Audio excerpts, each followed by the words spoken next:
Hi again, everyone. Gary Digital Williams here on the Boxing on the Beltway Podcast Network. And the Boxing on the Beltway Podcast Network can be heard on many different platforms, including Spreaker, Stitcher, iHeartRadio, Podcast Addict. We're on Castbox. We're on Spotify, Google Podcasts, and many other podcasts. Tune in. We're on YouTube, of course.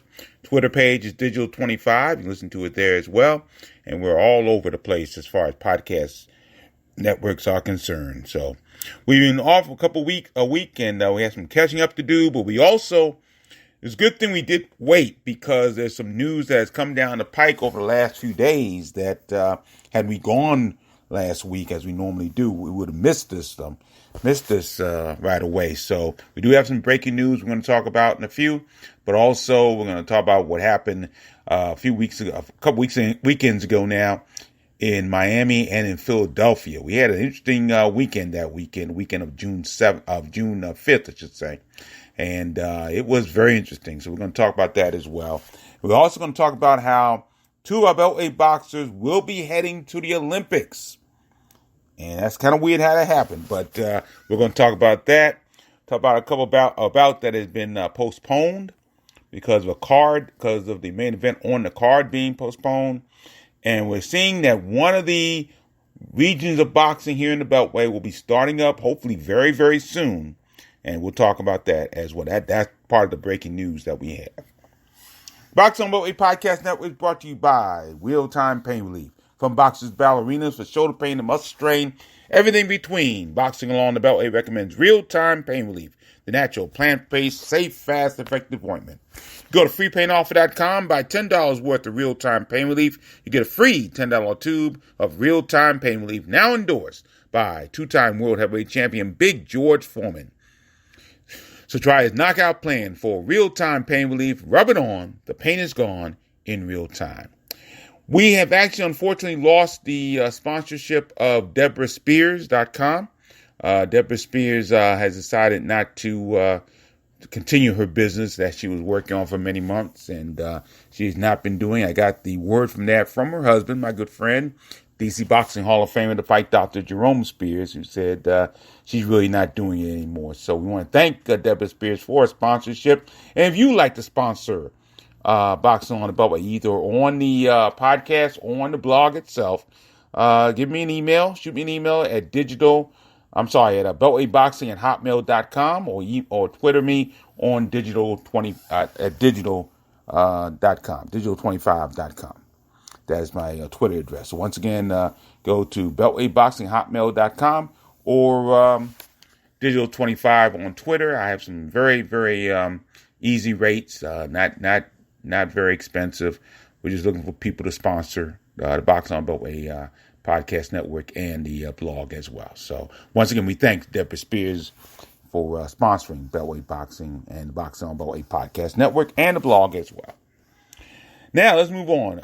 This past weekend, actually 2 weekends ago now, on Saturday, June 5th, it was a very interesting weekend. They suffered some great wins, Beltway boxers, tough losses as well, both Miami, Florida, and Philadelphia, Pennsylvania. Of course, the big bout was the biggest loss of that weekend with former WBA, IBF, IBO Super Welterweight champion Swift Jarrett Hurd. He lost a 10-round split decision to a journeyman by the name of Luis Arias of Boca Raton, Florida.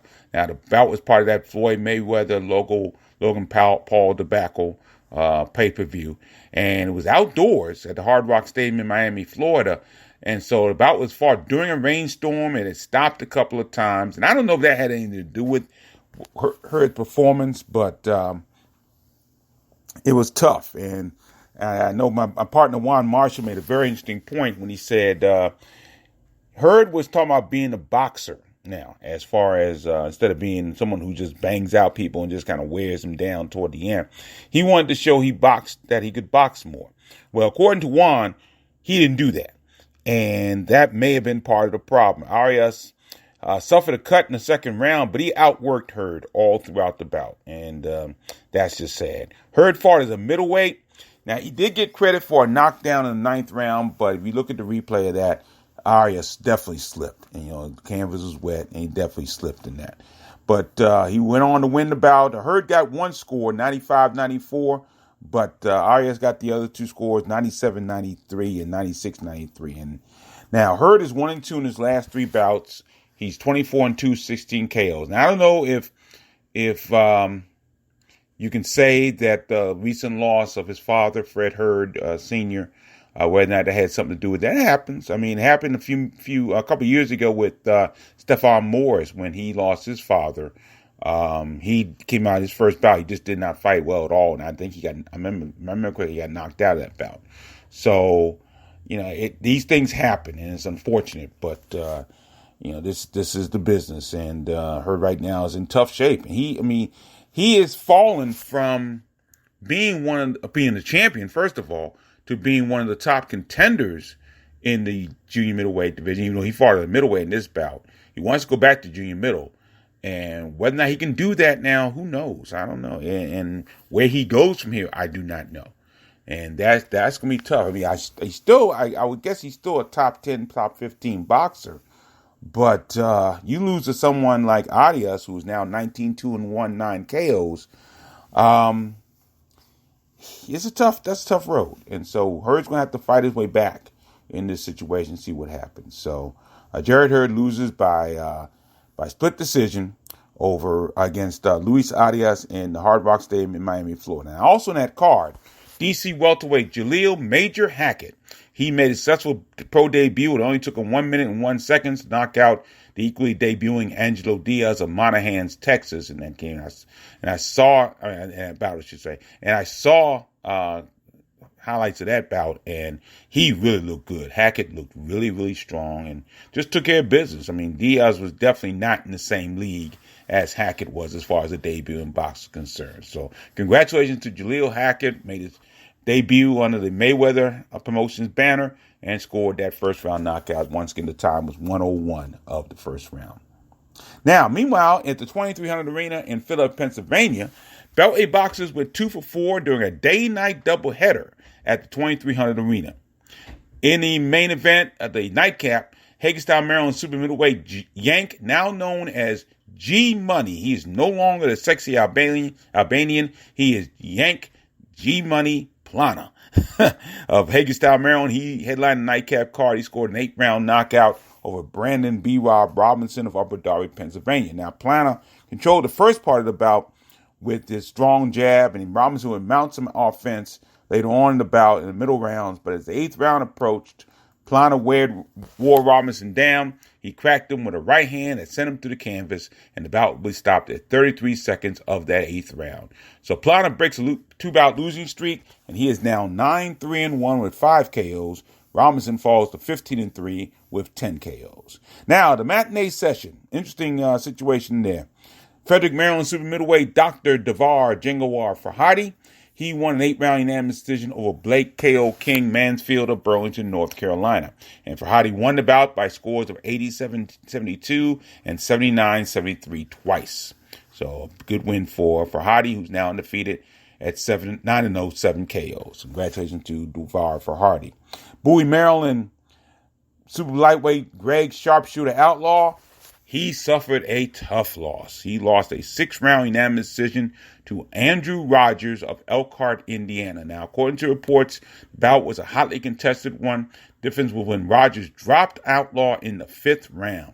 And Rogers went on to win by scores of 58-55 and 57-56 twice. So Outlaw loses for the first time. He's now 8-1 with 3 KOs. Rogers is now 5-9-2. That's right. Outlaw lost to a under 500 boxer, 5-9-2 with 2 KOs. Now, I think hopefully the Outlaw camp learned the lesson here, because when you face a guy like a Andrew Rogers, like a Tennille Goyko, for example, maybe even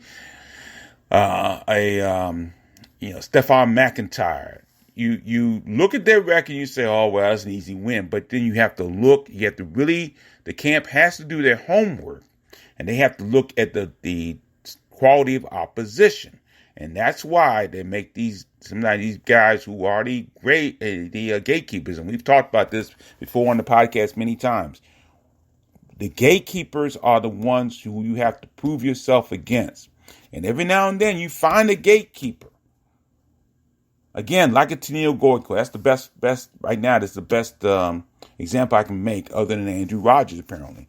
That you just don't know who he's fought and how he may not go down very easily. He tests everybody, and every now and then they come up with a win, and that's what happened here. So tough loss of Greg Outlaw. It's me interesting to see how he's going to back up. Come back from that. So tough loss there. Woodruff, Virginia super welterweight Edgar the Tiger Torres, he returned to action for the first time since January of 2016. However, the return only lasted 46 seconds, and Torres was on the losing end of that. Keyshawn Hutchinson of Reading, Pennsylvania, dropped Torres with a flurry of headshots. Hutchinson followed up with some flush power shots, and the fight was stopped after a perfect left to the head that rocked Torres at 46 seconds of the round. So Torres suffers his first loss. He's now 8-1-1, 4 KOs. Hutchinson 8-5 with 2 KOs. So again, kind of an uneven weekend, the weekend of June 5th for Beltway boxers. Some good wins, but also some very, very tough losses that week. No question about that. Now, we were supposed to move on until this coming weekend, the 19th, Juneteenth, as it were. And we just found out Juneteenth is now a federal holiday. Interesting there. But there was a bout for the unified female super middleweight championship between Franchon Crews-Dezurn and Erin Kawas of Sweden. That was scheduled for this coming weekend, and was scheduled to be in Miami, Florida as well. Trying to find as we look at this. It is at the the Lone Depot Park in Miami, Florida. Franchon Crews-Dezurn was scheduled to take on Elin Cederroos of Västra, Sweden for the unified 168-pound championship. Unfortunately, the main event on that bout canceled the whole show. Teofimo Lopez was scheduled to be in the main event of the card, and he tested positive for COVID-19. Of course, we wish him the very best, no question about that. But that card is going to be now postponed until sometime in August. I think the date is August 12th. I'm not 100% sure, but I think it's the August 12th date. And so that's when that bout's going to take place. And hopefully, again, Teofimo Lopez does well, and he'll be able to headline that card once again. So that'll be it. So we don't have anything coming up until the weekend of June 25th and 26th. June 25th at the 2300 Arena, Tommy Avalov of Germantown, Maryland, makes his pro debut on that card. And on the 26th of June at the State Farm Arena, Atlanta, Georgia, Gervonta Tank Davis will go for his world title, his third weight class, should say. Takes on WBA super lightweight champion Mario Elazteca Barrios of San Antonio, Texas. That'll be at the State Farm Arena in Atlanta, Georgia on Saturday, June 26th. So that is the update for that. Wish everybody well as usual. Now, interesting story coming out of the Olympics, out of Virginia in particular. We got word. Now, earlier this year, we got word that Keyshawn Davis, who was on the U.S. Olympic team, had suddenly been taken off the team because of some situations involving USA Boxing. Apparently, he did not make some of the qualification tournaments, so he could not perform.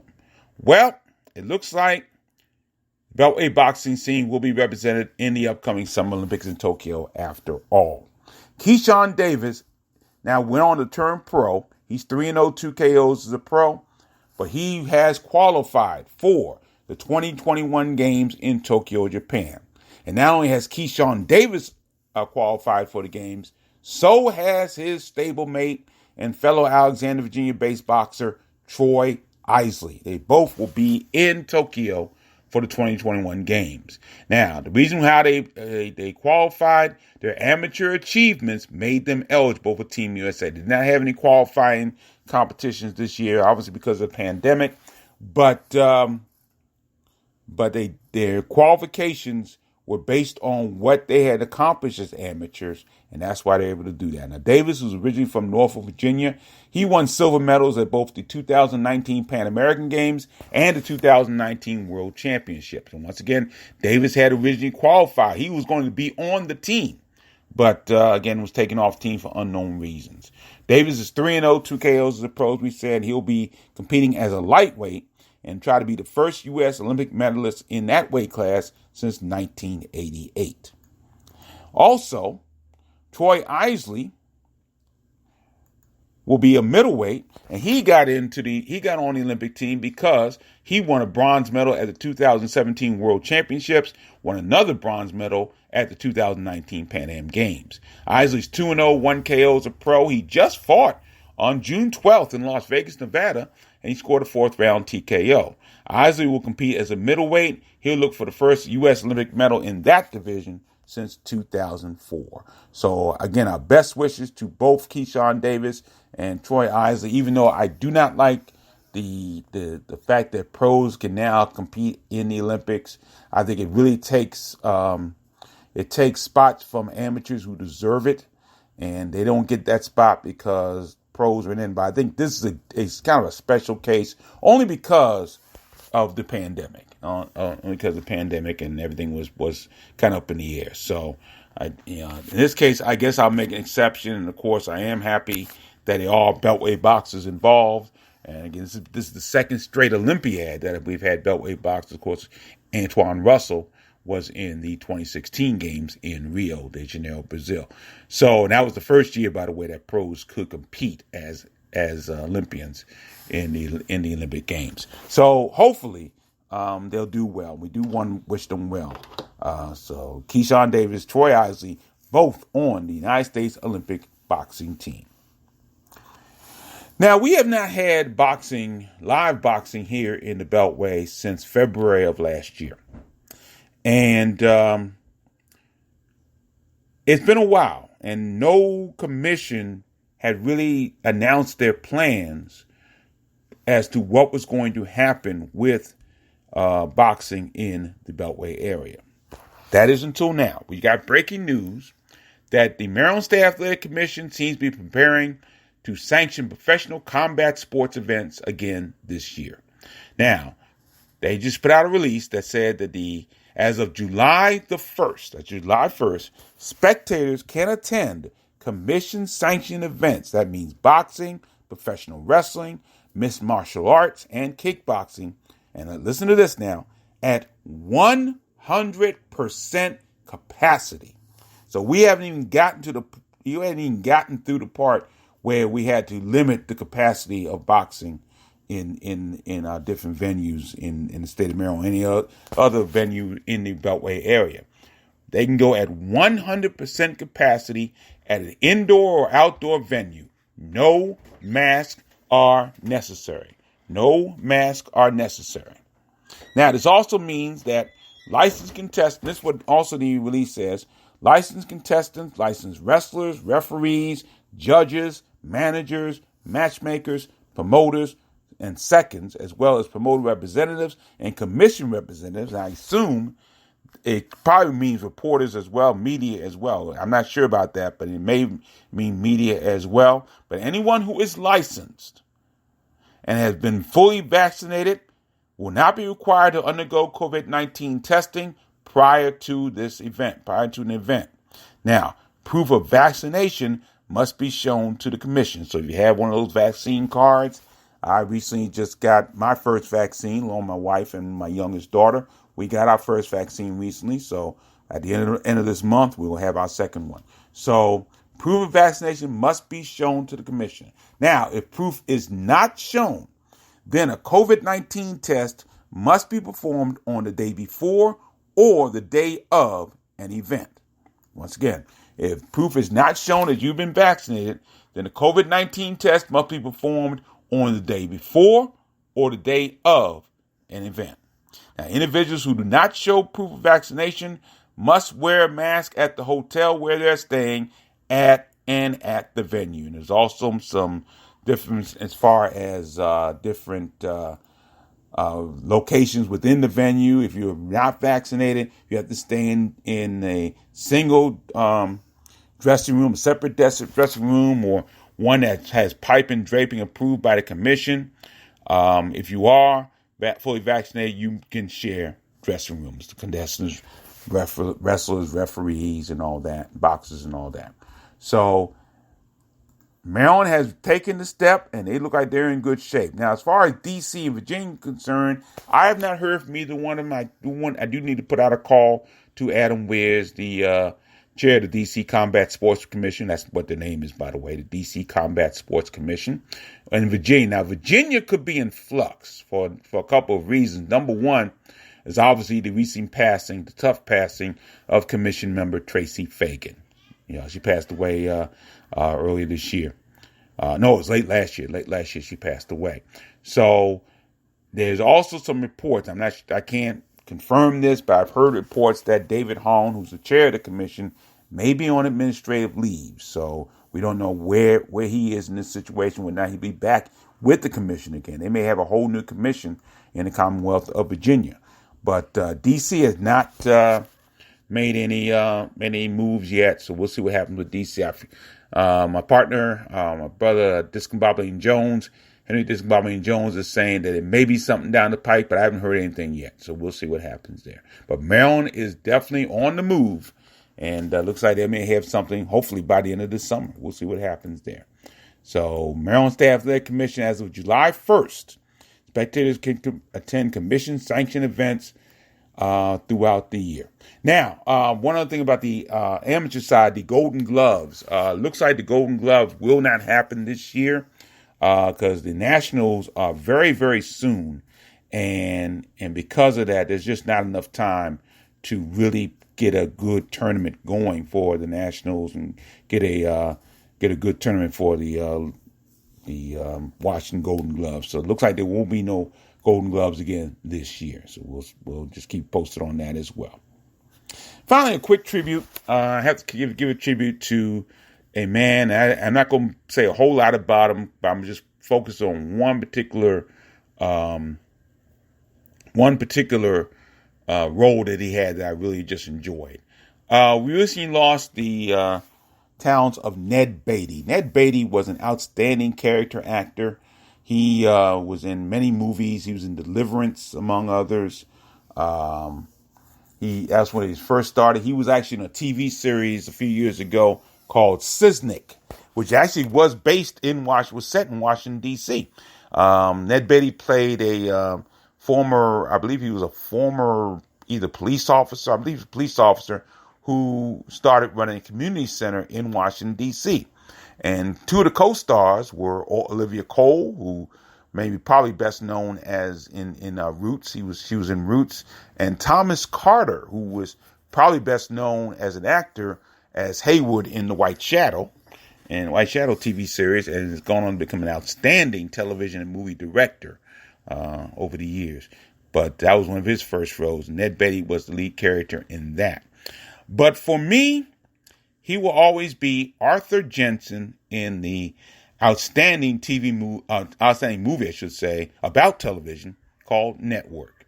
Network, if you have not seen it, it is one of the most prescient movies I've ever seen. In fact, I always tell people, when I used to teach television production, I would tell people there are three movies, and I'm just going off track just a little bit, but there are three movies that you should see in its entirety in this order. One movie is called A Face in the Crowd that starred Andy Griffith's very first movie role. And he played a character known as Lonesome Rhodes. And he went from being a jailbird country boy to an influencer of men on television. And you just see how his career rose and fell in that movie, Face in the Crowd. And there's a lot of things that are very good. Now, Face in the Crowd would begat Network. Network stars William Holden, Faye Dunaway, Robert Duvall is in it. And Ned Beatty plays a character called Arthur Jensen. Also Peter Finch. I can't forget Peter Finch. Peter Finch was in this movie. Of course, he played Howard Beale. And for those who don't know, this is the movie where you hear the famous phrase, "I'm mad as hell and I can't take it anymore." That's where it came from, for those who don't know. And Arthur Jensen plays the head of the network that has just been bought by a foreign conglomerate. And Howard Beale, Peter Finch's character, lets people know about the sale, lets people know how bad it is. And Jensen tries to convince him that he's wrong. And he gives one of the greatest speeches I've ever heard in a movie or any place else. And from what I heard, it didn't take Ned Beatty long to learn that speech. And it's called it's listed on YouTube as "The World is a Corporation." And if you see it, please see it. It's a beautiful speech, and I think it's as prevalent today. Just change some of the businesses and organizations that Ned Beatty uses in that movie, like ITT, AT&T, which don't exist anymore, but substitute Facebook, substitute other than the big conglomerates that are of today. And it sounds like that speech has been done like days ago. It's a very, very wonderful and profound speech. And so he played Arthur Jensen in that. Was outstanding. That speech earned him an Oscar nomination. He got an Oscar nomination for Network. And just a wonderful, wonderful speech. What's interesting about Network, real quickly, Ned Beatty got an Oscar nomination primarily for that speech. And Beatrice Straight, who played Bill Holden's estranged wife, was in that movie for a grand total of 3 minutes, and she won an Oscar for that role. She has the shortest time in a movie to win an Oscar in history. That's just an aside. Now, by the way, the third movie in that trio I talked about, Facing the Crowd, Network, the third movie is Spike Lee's Bamboozled. That is the third movie. It is oh God, that movie is unbelievable. And there are elements, like Network had elements of Facing the Crowd in it. Bamboozled has elements of Facing the Crowd and Network in that movie. And it's an outstanding movie. You need to see it. No question about that. But Ned Beatty was in Network, and he passed away this past week. So I just want to give a short tribute to him as well. Well, that will do it for another edition of the Boxing on Beltway Podcast Network. Once again, the Boxing on Beltway Podcast Network brought to you by Real Time Pain Relief. You go to freepainoffer.com, buy $10 worth of Real Time Pain Relief. You get a free $10 tube of Real Time Pain Relief. The plant-based, safe, fast, effective ointment now endorsed by two-time world heavyweight champion Big George Foreman. To try his knockout plan for real-time pain relief, rub it on, the pain is gone in real time. And again, if you'd like to sponsor your business or your product on Boxing on Beltway Podcast Network, go to my Twitter page at Digital25 or on the Boxing on Beltway email at beltwayboxing@hotmail.com. That will do it for another edition of the Boxing on Beltway Podcast Network. Once again, we thank you so much for joining us. And always remember, keep supporting the best boxing in the world. The boxing along the Beltway. Thanks for listening. Take care.